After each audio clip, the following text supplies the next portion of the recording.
Now, with thousands of National Health Service nurses and ambulance workers on strike over pay, the UK cabinet seems to be at war internally over the health budget. For now, Chancellor Jeremy Hunt is under fire for reportedly blocking efforts by Health Secretary Steve Buckley to negotiate an end to industrial action in UK hospitals. According to reports, Buckley had told the unions that he wanted to persuade the Treasury to offer higher pay rises to the NHS workers.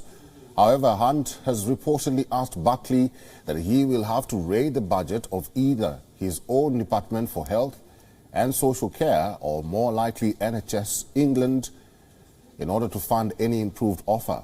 This comes as nurses have threatened to double down on strike efforts in February with walkouts by more staff than in the first strike that started in December to increase pressure on the government.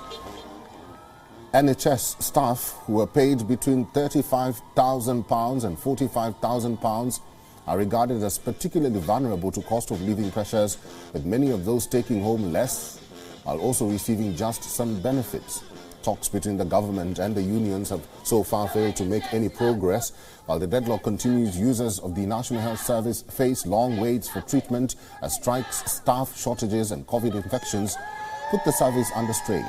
Meanwhile, civil servants are the latest to join the ranks of striking workers. The strike is the return of the worst run of worker unrest since Margaret Thatcher was in power in the 1980s, and the arrival of double-digit inflation that has produced a sense of malaise in Britain, where living standards are tumbling at their sharpest rate since records began in the 1950s.